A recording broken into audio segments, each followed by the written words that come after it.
300 bed Covid अस्पताल में धरती के भगवान किस तरह कर रहे हैं मानवता से खिलवाड़, देखें रिपोर्ट। बरेली में स्वास्थ्य विभाग के कारनामे जग रोशन तो है ही। आज जो तस्वीरें आप अपनी स्क्रीन पर देखेंगे तो आपके भी होश उड़ जाएंगे।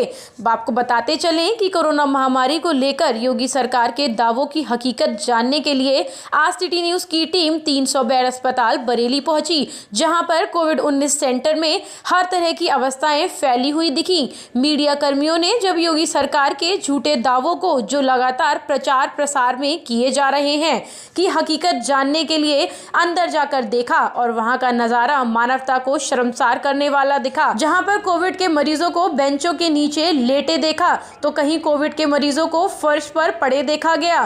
कुछ मरीजों के तीमारदार अस्पताल के स्टाफ के आगे हाथ जोड़कर रोते बिलखते देखे गए। मौके पर एक तीमारदार ने बताया उसका मरीज सीएमएस की सिफारिश पर भर्ती तो कर लिया गया क्योंकि वह खुद स्वास्थ्य विभाग में आशा के पद पर कार्यरत है।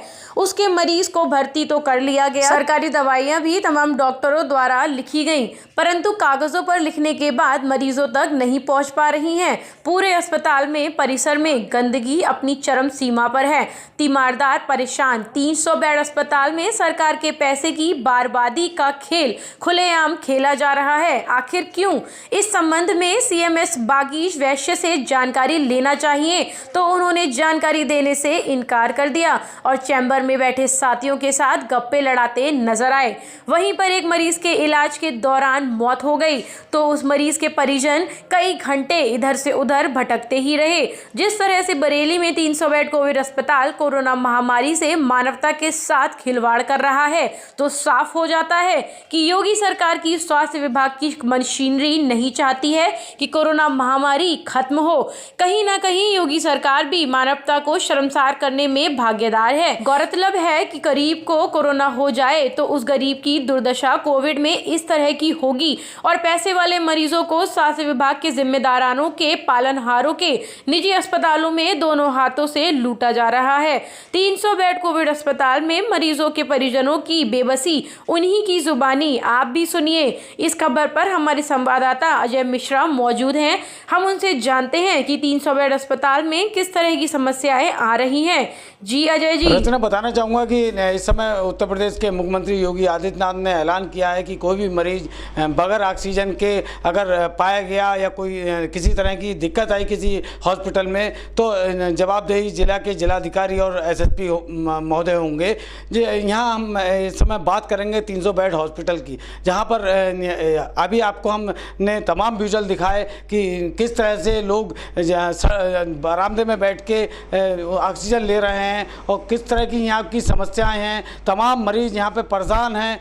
अगर धरातल पे बात करी जाए तो सरकार के जो आदेश हैं वो निराधार दिखाई दे रहे हैं और किसी तरह की कोई व्यवस्थाएं नहीं है। यहाँ त्राही त्राही मची हुई है। इसमें 300 बेड हॉस्पिटल में यहाँ सरकारी हॉस्पिटल कहलाया जाता है। इसमें ना डॉक्टर अगर दवा लिखता है तो मरीज तक पहुँच नहीं पा रही है। तो कहीं ना कहीं कोई खामियां आ रही हैं जिसको लेकर दिक्कतें लगातार बढ़ती जा रही हैं। क्या नाम है आपका? जी मेरा नाम सौरभ है। क्या मामला है पूरा? ये हमारे भैया जिसके लिए हम लेके आए, यहाँ पे इनको बुखार था। इनके लिए ना कोई ऑक्सीजन की बढ़िया सुविधा थी, ना वेंटिलेटर दिया गया यहाँ पे, और नीचे जमीन पे मतलब जो है वहाँ फर्श पे निकाल दिया, बेड भी नहीं दिया गया है। हम लोगों ने बहुत कोशिश की, कहीं पर इनका उपचार नहीं हो पाया बिल्कुल सही से। भाई का क्या नाम है? जी महेंद्र पाल सागर। और कोई बढ़िया करके इन लोगों ने व्यवस्था नहीं की है। सब परेशान है, हम लोग बहुत परेशान हैं। हमारे भाई हैं, हमारा तो सब कुछ चला गया, हम बर्बाद हो गए, बिल्कुल बर्बाद हो गए। हमारा क्या होगा? में रोहिलखंड में भर्ती हो जाएंगे। वो रेफर दिया था बनाए गए, वहाँ गए तो वहाँ पर भर्ती ही नहीं लिया। फिर तमाम अस्पतालों में गए लेकिन कहीं पर किसी ने भर्ती नहीं लिया। यहाँ पर थे एक संबंध के, तो उनने बेचारों ने ऐसे ही उसमें गेट में लिटाला था, चादर बिछाए गए, तो वो उसमें वो गेट पे लिटाए के तो उनने ही ऑक्सीजन सिलेंडर लगाया था और सुबह से ऑक्सीजन के बल पे जिए थे वो। अब हमारे भाई खत्म हो गए। तो आपको बेड यहाँ नहीं मिला? कोविड-19 नहीं मिला, बेड कुछ नहीं मिला। कोविड जांच करा लो, कहा बहुत कुछ। कोविड की जांच हम ऐसे नहीं करेंगे, हमारे पास बेड नहीं है। बेड नहीं है और कुछ तो ऐसे ही जमीन पे लिटा दिया। हाँ, जमीन पर चादर से लेटे। हमारा तो सब कुछ गया, हम तो बर्बाद हो गए। मेरा नाम गीता शर्मा, मैं स्वास्थ्य विभाग से हूँ। आशा। कहाँ रहती हैं? मैं कर्मचारी नगर सर। क्या मामला है यहाँ पे 300 बेड अस्पताल में आप हैं, क्या मामला पूरा? मतलब व्यवस्था सरकार पूरी दे रही है, लेकिन उसके बावजूद हमारे स्वास्थ्य कर्मियों को भी नहीं मिल रही है, जबकि हमारे घर का पेशेंट है और कोविड में ड्यूटी करी है मैंने अपने। मैं भमोरा ब्लॉक से आशा हूँ और सर मैंने कोविड में ड्यूटी करी। इस चक्कर में मुझे कोविड में काम करने से मेरे हस्बैंड को कोरोना हो गया और कोरोना होने के बाद मैंने 3 दिन से यहाँ पे प्राइवेट में कहीं भर्ती नहीं हो पा रही, मैंने यहाँ ला के भर्ती करा। उसके बाद में 3 दिन से ऑक्सीजन मिल रही थी और ऑक्सीजन मिलने के बाद दवाइयाँ नहीं चलाई और हमारे हस्बैंड की ऑक्सीजन भी 70 पे जा रही है।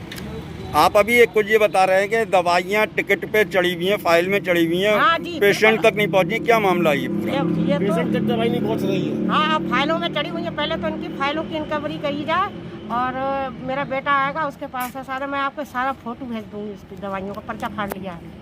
अब क्या हाल है आपके मरीज का? मरीज का दवाइयाँ दी हैं, लेकिन वहाँ पे कोविड के चक्कर में कोई देखने को तैयार नहीं। मरीज गिर जा रहा है, ऑक्सीजन का। हम लोग जाते हैं तो कहते हैं आप लोग जा रहे हो, वहाँ आपको इन्फेक्शन फैल जाएगा। गीता जी, एक चीज यहाँ पे ये देखी गई है, फर्श पे मरीज पड़े हुए हैं।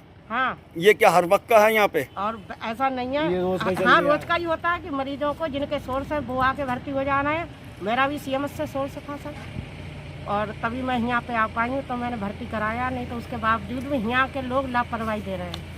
मैंने भी CMS को। हाँ। इस कोरोना महामारी में स्वास्थ्य विभाग पूरा खरा नहीं उतर रहा है क्या?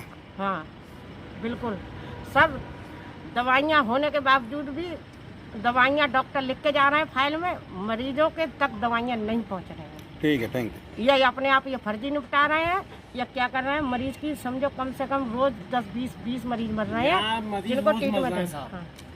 हरिओम वर्मा। कौन पेशेंट है आपके? रंजीत वर्मा।